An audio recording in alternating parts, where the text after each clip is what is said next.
Welcome to Strung Out, the podcast that looks at life through the lens of an artist. Your host is the artist, writer, and musician, Martin Laurence McCormack. Now here's Marty.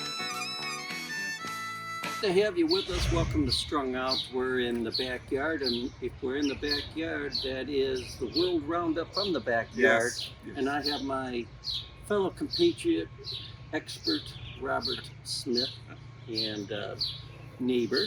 And from here we talk about the world. And I'm just going to bring up topics, and let's just riff on things that are going on. Go ahead. What am I worried about right now? Yeah, what are you worried about? The presidential election. Okay, let's talk about that. I was gonna start from the point of the indictments handed down to Donald Trump. 34 indictments. Yes. And he's a felon. Yes. Twice. Twice. The civil rape suit, he was charged. He had to pay $80 million on that. And this one, he, was convicted. So, and he's still eligible to run for president, whereas you got 2 million people in prison who can't even vote. Isn't that what is that all about? I mean, it's you're right.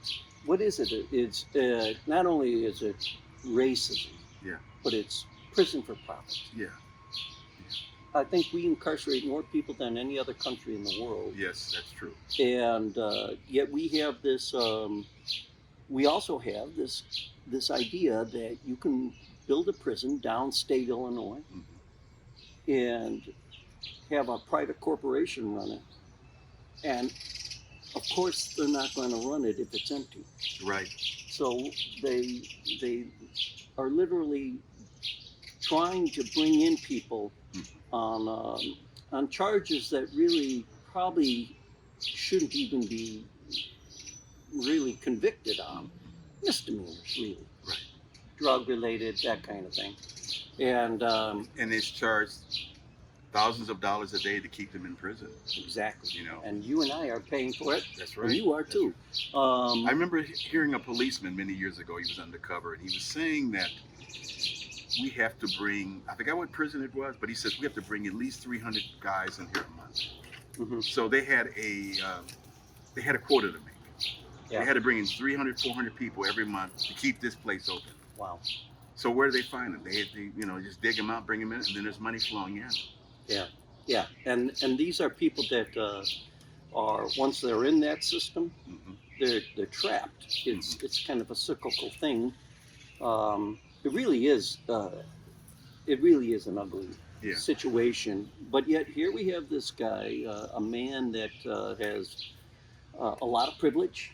Yeah. And and we have a party that no longer is and hasn't been for a long time the party of Lincoln. Yes. What they are is they're interested in power, pure power. I still don't believe it when I see they just gave him a birthday party, and I can't believe that millions of people in this country believe that the election was stolen. Yeah. Even though the courts have thrown out any challenges. And some Republican officials, like Georgia, Arizona, saying, we wanted this guy in, but not this way. Right. Biden won. Right. But they still don't believe it. And what's going to happen is we're going to have a civil war. I think we're headed towards it. Do you think it's going to come down to some sort of bloodshed? Yeah. I understand that when the conviction, the 34 charges, when he was convicted, there were some groups that were talking about going down to hang the judge and hang the jurors. Some patriot group for the right wing or something. I don't know what to say. Yeah. I mean, it's scary. And you got a young daughter. Yeah, I know. She's living in a world that's... The world itself right now is it's never been scarier. I'm trying to think back to my youth. You always. But we had nuclear war, but we still have it. Yeah, we had Vietnam. We had Vietnam. Yeah, I had friends who were drafted. Right. And in high school, they were 18 that got drafted, and the war machine kept bringing more people in, and it was really tough. And it was tough. and civil rights, but that was we have the Democratic Convention coming to Chicago this year. Do you think you're going to see some sort of protest? Oh yes. Okay. I would be disappointed if we did. I mean, I cannot believe it. I mean, it's. That's why you're my expert. I would say expert, but it's got to be. It's got to be. Mm-hmm. But there was announced there's going to be thousands of police out there. Yeah. They make sure. They said we're not going to let this go down. They know what's going to happen, so they're going to have to protect the public. What did you think about Hunter Biden's conviction and that whole thing? Do you think it's almost like it's a contrast to Trump? I saw an interview with the jurors, two of the jurors, and I didn't follow too much. But what it was, he was a drug addict, and he bought a gun when he shouldn't be able to do it. Right. In fact, I saw transcripts of text messages where he says, "I just bought a gun. I'm waiting for my dealer, Mookie." So the jurors were saying, they were split. They said when they first came and walked into the room, they were split down the middle. Then they did more talking 3 or 4 hours later. And they said, look, guy was a drug addict. He shouldn't be able to buy the gun. And he bought it. There it is. His signature's on it, everything else. So Did the crime. yeah, but on the PBS NewsHour, they were talking about, they highlighted the drug problems of people in this country. It's focused on Biden because, Hunter because he's his father. But there's lots of people like that, like him. Yeah. Buy guns, they have drug problems, they're addicts, and they can't help it. And Which goes back to what you were talking about with, the fact that we have these people in prison that they can't vote. They're convicted felons. They shouldn't have any kind of weaponry, but they're pretty screwed when it comes to getting a job. I was going to mention that when you fill out that, I know you're a professional musician, so you don't know what it's like to walk into corporate and fill out but they said, have you ever been convicted? Right. You got to fill it out. Now, you have to be honest. And back to Hunter, he said he was not on drugs, or he said he was not convicted of anything, and he lied. But these guys will not be able to find. I'm not going to say they're not going to be able to find work because there's organizations that help people with second chances, even if they're murderers. Why did he need the gun? Was there any? I don't remember. I didn't follow. I don't think that was ever delved into. But he got a gun, and then was it his daughter or somebody threw it into the river or something. Just a trash bin. Just a trash bin behind a grocery store. Yeah, here's your father, free leader of the free world, quote unquote, right? And Biden's got his son is he's got a problem. He's got a problem though that you're right. A lot of Americans know somebody. Has somebody in their family. Yeah, that's right. That's had a problem with drugs. Or cigarettes or alcohol. I've got a brother who's an alcoholic functioning on it. And it's tough. It's difficult, these kind of... so in some ways, the way that Biden is going to handle this, he said he's not going to commute his sentence. Yeah. He is going to go with the jury. So he's taking the high road on it, and I think that... smart decision. It's very smart. Very smart. What do you think about him right now heading toward this election? The opposition to him are trying so hard to paint him as a doddering idiot. Yeah, I know. Is he a doddering idiot? No, I don't think so. He's an old guy, but so is Trump. Yeah. Trump's 78. And lately it seems like Trump is a little more dementia. Yeah, exactly. Talking about sharks and... Yeah, we're definitely living in the Twilight Zone. Some of the stuff I hear, when I see it, I'm saying, what is the Speaker of the House name? Mike Johnson. Yeah. What are you saying, man? Yeah. This guy has issues, and you got a convicted felon. Now, there has been some Republicans I heard that want to ask him to, step down. Let's find another party. He's not going to do that. No. And there's no remorse from Trump. He believes that the conviction was wrong. He said it was rigged. He goes on, and he's sending a message out to his followers. Hey, guys, stand behind me in this. You're setting up a civil war situation.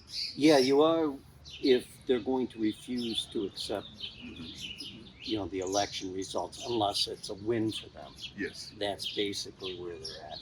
And so you're screwed in a way. I know. You got a bunch of people that are like, if it doesn't go our way, we're going to war.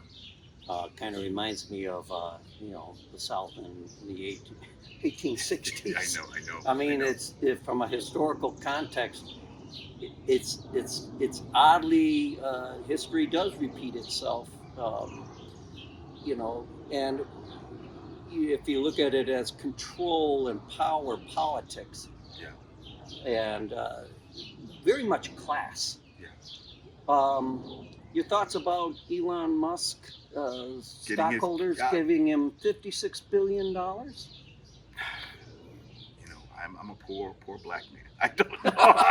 I don't know what to say. I mean, that's a lot of money. But then again, you got Jeff Bezos, who's worth like $300 billion, and I don't know. I mean, can you think, what would you do with $10 million? Well, the BBC had this graphic of how long it would take for the average American, you and I, we're afraid to hear this, to earn the money that he is getting in this one thing, 7,000 years.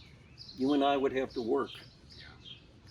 There's something wrong. Capitalism is like a double-edged sword. It's good and bad. You look at someone like, for example, Bill Gates. He's a billionaire, right? But he put 25,000 people through college. Yeah. The Bill and Melinda Gates Foundation. Yeah. So, I'm more interested in what they do with their money. Mm-hmm. If you're a millionaire, billionaire, what are you doing with the money? Are you helping out people? Yeah. And a lot of them are. They give to universities. They help out for clean air. They do some things.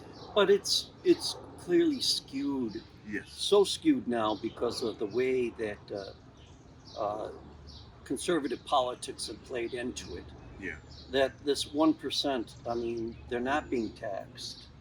And, I saw another graphic in which it showed over time how the middle class has been degraded. And now you have this 1% has like a column unto itself, the amount of money that they have. That imbalance, there has to be some sort of taxation that is enacted. For people to be rich, that's fine. But not everybody is Bill and Melinda Gates. I know. I don't know how much they pay in taxes. I'm sure they pay a lot. But you know what? When you hear Biden give, $40 billion to Ukraine, that's a lot of money to get a lot of people off the street. Yeah. War. I mean, it hurts me. When I hear they approve this, they approve that, I'm thinking, there's people on the streets. Right. What is the answer? Well, let's take a break, and when we come back, let's start in on Ukraine and the conflicts in the world right now, including some that people are not even paying much attention to. So this is the World Roundup, and you're in the backyard on Strung Out. Hey, want to show your support of Martin's artist endeavors? Buy Me a Coffee is an online site that makes supporting Marty easy. In just a few taps, you can make a payment of any amount, and no account is needed. You can also decide to become an ongoing supporter. Go to martinmccormack.com and click on the words Support Martin. Let's help Martin keep it all caffeinated.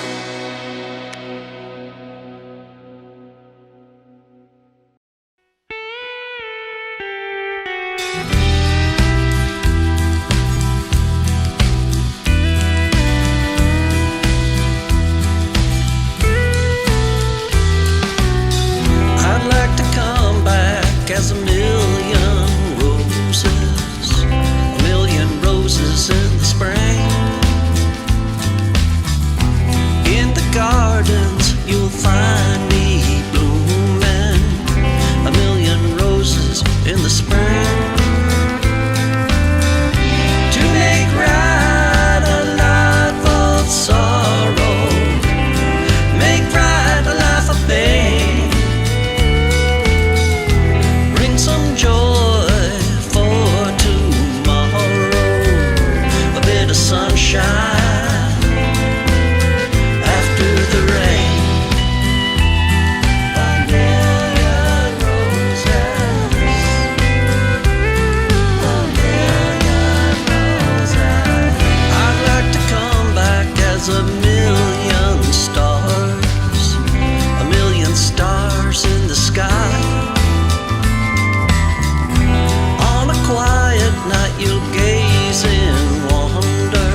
rough and ragged road.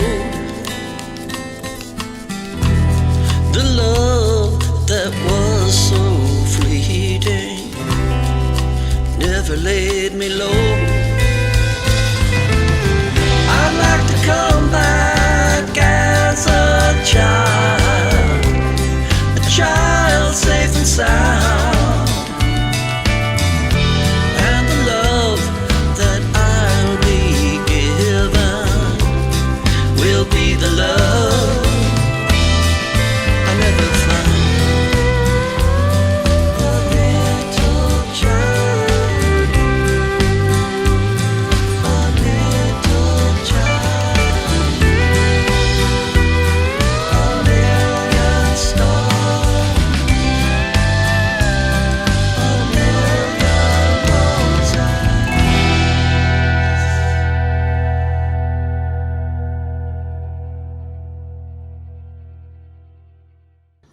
And I'm back here with my colleague Robert Smith, and before the break we were talking about the idea that $50 billion of frozen the interest on Russian assets. Yes. I don't have much of a problem with that in the sense that I think it's great that they're slapping Putin's face with it. I want that war to end. In fact, if there's anything, I'd just like to. It seems like all the red lines have been crossed when it comes to that. With that Putin says, "Don't do this, or I'm going to do this." And who does it really hurt? Does it hurt him, or does it hurt the Russian people? Well, it hurts the Russian people. Ultimately, though, when you have, autocracy, and you can throw China into that, right? Yeah. Oh yeah. You can throw Iran, North Korea. Yeah. And that's what we're trying to keep the United States from becoming. And we're having a hard time of it. The world's oldest democracy. But with the war in Ukraine, we're now into what, year 3? Is it year 3? And yeah, I think so.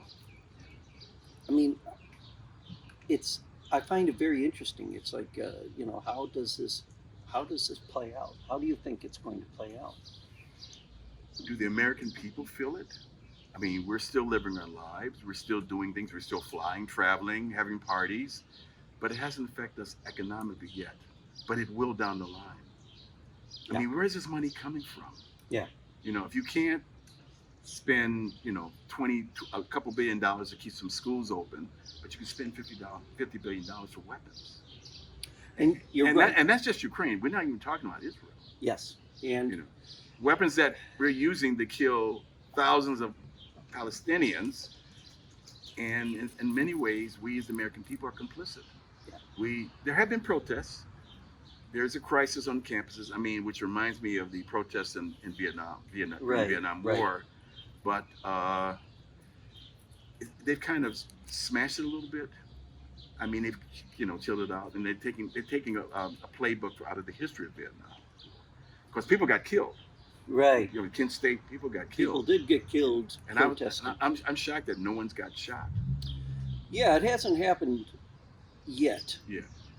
And I'm wondering how. Let's talk about that right now. Mm-hmm. I don't know how many. Where else can Israel go now in Gaza? Didn't they they've done everything, right? Yeah. And I think that whole thing has been so poorly executed. Oh yeah. And the main instigator never really has been kind of punished, which is in Iran, which are kind of fomenting with the Houthis, Hezbollah, all these organizations, and yet also in Israel you have, Netanyahu wants to stay out of the courts because he's corrupt. Yeah. He made the deal with the devil by having these far right parliamentary, these far right parties, and so this is the dilemma. And what is Biden to do? Israel is our ally. What did Hillary Clinton say once? That the contract is you attack one, you attack all. Yeah. So what is Biden going to do? He can speak out, but what is he going to do? I think he's tried everything he can possibly do. Yeah. Symbolically, he held back like a shipment. Yeah. You know, he's like, come on, let's, you know, we've tried to put in a port. Mm-hmm. No other country is trying to do that. We put in a port, and and you know, it also points out that the Arab community in America is growing and getting stronger. That's right. Which is a good thing, because politically we need to have that balance in our own politics. But once again, in the Middle East, it's such a different set of rules when it comes to these organizations. And I think the problem is you don't have that two-state solution. They're really not allowed to govern themselves. And in Gaza, you had Hamas, take over in a violent overthrow of the government that was in the West Bank, the Palestinian Authority. So it's a mess, and you're right. How do you clean up that? I know, and it's been an apartheid situation since 1948. Jimmy Carter said it. President Jimmy Carter said it. He got, right to it. He talked about it, and they criticized him a lot. Yeah. But he said this is a part. It's just like it was in South Africa. These people have no rights. The electricity, the water is controlled. Everything. They have no control of their lives. That's right. And Biden will not say that publicly. Right. But it's true. So what happens? It's a pressure cooker. Goes on for years, decades. There's many wars going on, and this is what has happened. I think the one redeeming hope, I hear you, Capers. The one redeeming hope from it is that the Israeli people, prior to this October 7th, they were protesting. Yes. I think most Israelis want to see a two-state solution. They want to have peace. Yeah. They want to figure out some way. They got to vote Netanyahu out of there. Netanyahu has to go. But he's and still his ilk, and his and those right-wing guys that are slowly taking over the West Bank with settlers. All that shenanigans has to end. Either you have a two-state solution, or you have to, I don't know, make these people citizens in every sense of the word, but then you no longer have a Jewish state. What you have is a democracy. Yeah, I know. So he was in the military many years ago. I think his brother was killed. Yeah. Some time ago. So he's got this mentality going back 40, 50 years, and it makes old people look bad because they're looking in the rearview mirror. They're not looking in front of them. They're not thinking about the future. Right. He just wants to eliminate the Palestinian people, get rid of them. Right. And whatever happens, 35,000 people are killed. You can't. And 10,000 are children. I mean, look like your daughter. Yeah. Look like my kids. Oh, it's ugly. Yeah, I know. And we got blood. United States has blood. We do have collectively. We have the blood of this conflict. Whether we didn't go looking for it. No. That's the problem of being in the position that we're in. We're complicit. Yeah. As we're complicit with the war in Ukraine. Though I think the war in Ukraine right now looks like it's could possibly end up probably going another year or two. You think it could lead to a world war? I mean, don't it's think not so. ending. It's not ending. Putin's mind is set to take over that territory, and he's not giving up. He's even threatened nuclear war Several times. Yeah. I think my prediction is that we're going to see this continue for another 2 years, and they don't say it, but the policy of the West is let's slowly strangle. They want regime change in Russia. Yeah. And I think the people do. And the people do. Yeah. And but he eliminates the opposition. A lot of politicians reached against him. They either fell off the balcony, found dead. Look at Navalny, they sent him, he dies mysteriously. It goes on and on and on and on. The only thing that's going to change this stuff is death, which comes for us all. Yeah. And but I think my prediction with Ukraine is that we have another 2 years of it, and it's going to be the end of Putin's regime.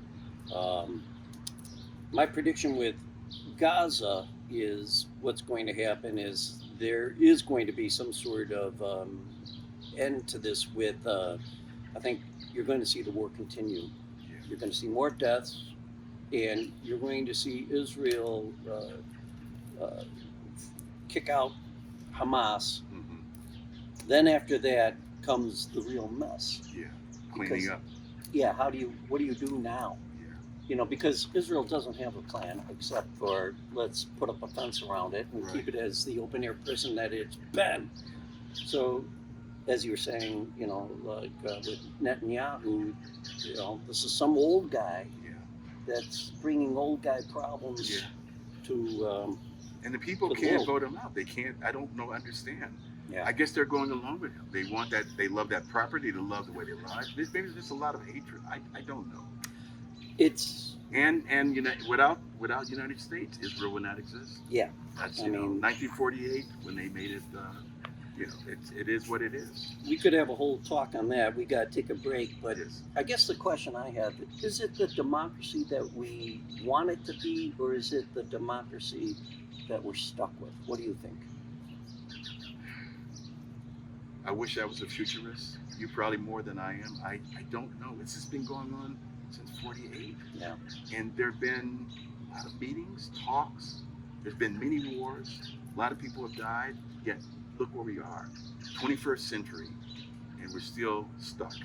I saw one comic who said we should just give the Palestinians Texas.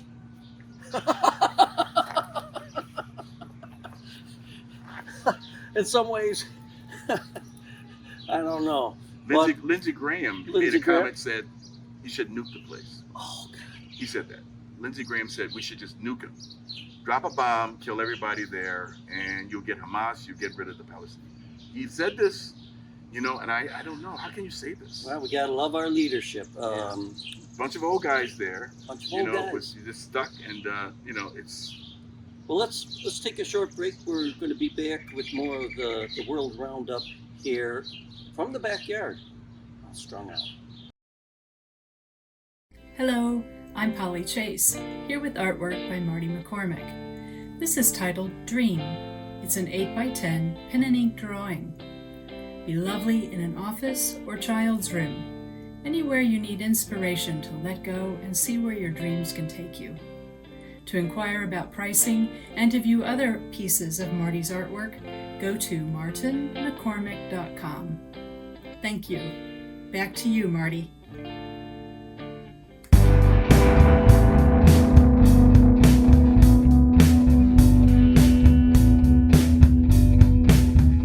It's an ironclad law, stronger than hay. Tight rope of courage, can't hesitate. Reaching your hand is over the edge I flew.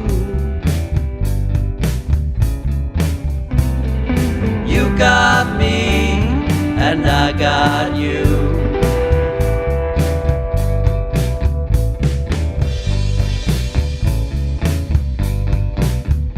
Us against the world, tougher than steel. I know your thought, you know how I feel. No one better for me, I believe it's true.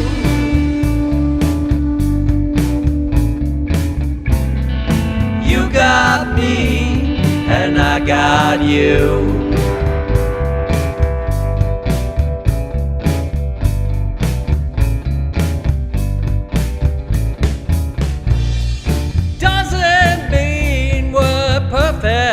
Been through many a gale, bear the scars of battle, live to tell the tale. The bond we made is never finished, that's a secret too. You got me, and I got you.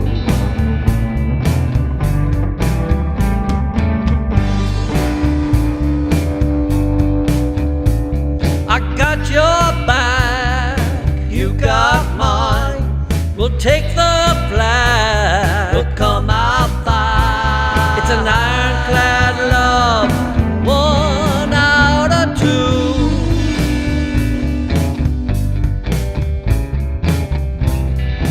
You got me, and I got you.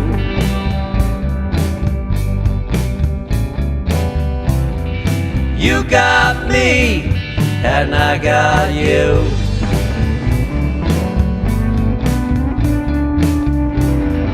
You got me, and I got you.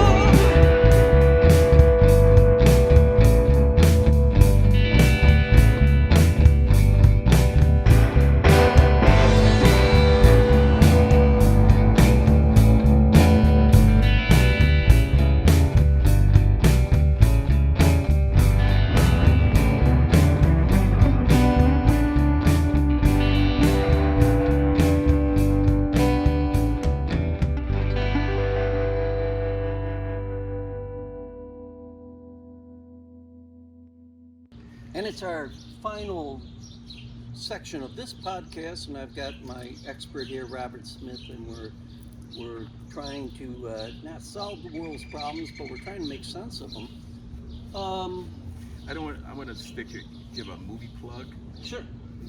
The movie Civil War. See it if you can. I was going to ask you. I saw it. Because you brought up, we're heading for a civil war. Yeah, see it. It's scary. It's scary.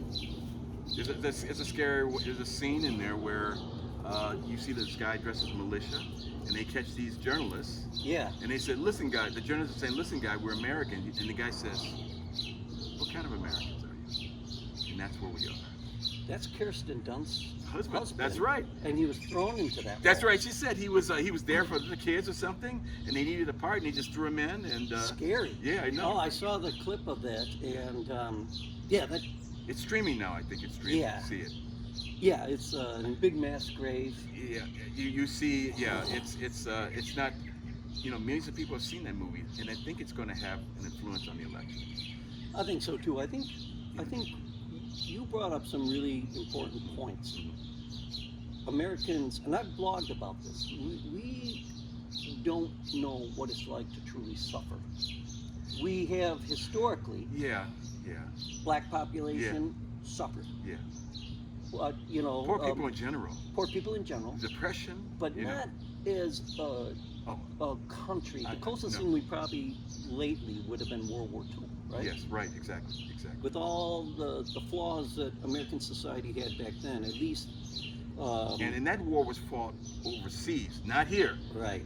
London got bombed. France got occupied by the Nazis. It goes on and on. We were suffering because we were losing loved ones. We were working. It changed the landscape of the family structure, but they weren't bombing buildings. They were bombing London. Right. Bombing Europe. So. And we, Lincoln always said if anybody was going to bring down the United States, it would be the Americans themselves. Yeah. Paraphrase. Isn't it something? But he's right in that sense that that we are heading toward some sort of civil unrest that can only, I think, be cured if we have a clean sweep. Yeah. But we're going to still have it. But maybe we'll have it in a containable fashion of mopping up.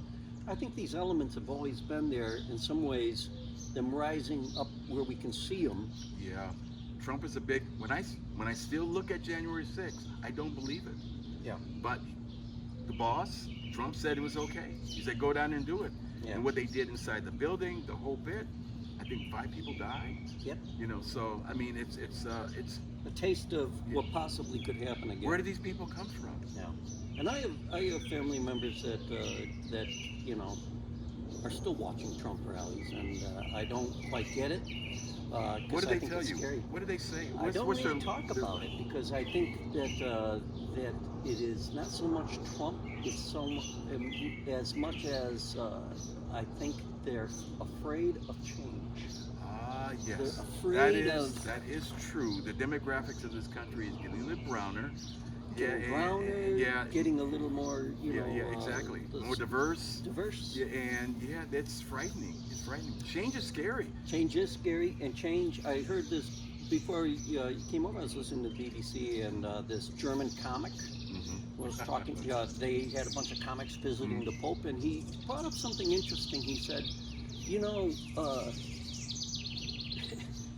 only a German could say this. Change takes time. Yeah. And how much time though? How much time do we have? Here comes the train. We'll let that train go by.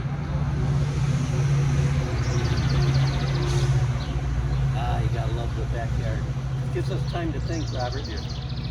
You bring excellent question. How much time are we talking about? Yeah. Or is it that we're always in a continuum, and we just have to face the fact that what we think is crazy right now, 25 years from now, will be looked upon as, God, I wish I lived back in 2024. Yeah. I don't know. It is scary. But we've got to do something about our politics. Some hope on the horizon. And I've always brought up to people, I said, if COVID-19 did not unify us, which it didn't, because people were doing stuff, people were denying. We had a president at the time We're who was still denying. arguing about it. Exactly. They're still excoriating Fauci for... Exactly. It's just nuts. I know. Yeah, I know. It's terrible. If that didn't unify us, then I don't know what to say. I remember reading in Psychology Today, it was a quote by President Ronald Reagan, if I remember correctly. He called it the alien unification theory. He said the only way we're going to all come together is if we're attacked from some extraterrestrial. Now, this is science fiction, right, if I remember correctly. He says if we're attacked, like War of the Worlds or Independence Day, those films, then they want the planet. We got to come together. Right. You can't make a deal with these folks. And I thought, well, COVID-19 was not semi-alien in a way, but it didn't unify us. No. We're fighting over. We're afraid. People were afraid of each other. It killed about 8-10 million people on the planet. Across the planet. A million of them here. Well, how can we unify? I mean, how can we have unity in the world if we cannot be unified ourselves? I know. As a nation. I know. This is a big problem, and we're not going to solve it today.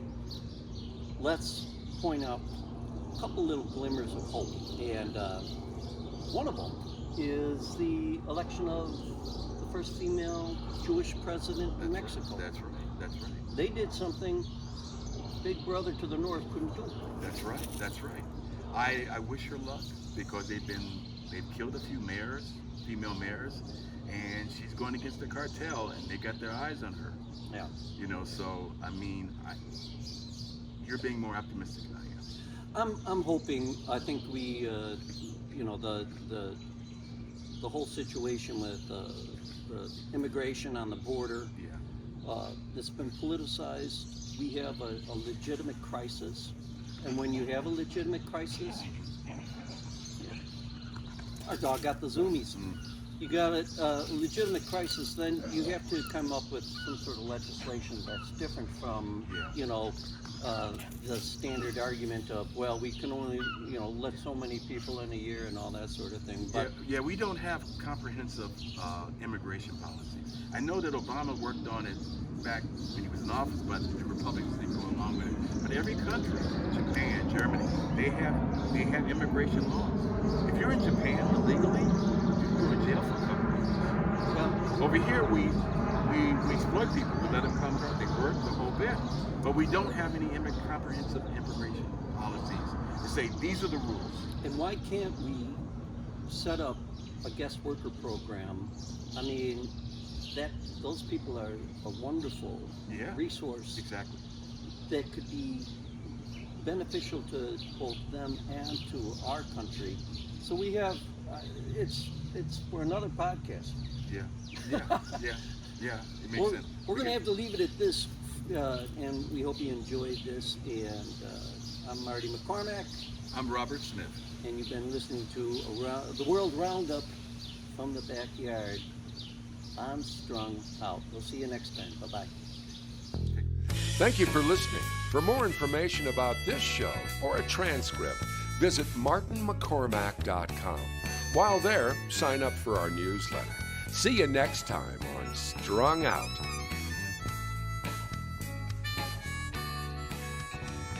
It's all so wrong, this pain we feel makes no sense at all. A swan song wasn't part of the deal, was no curtain call. Given no choice, given no step.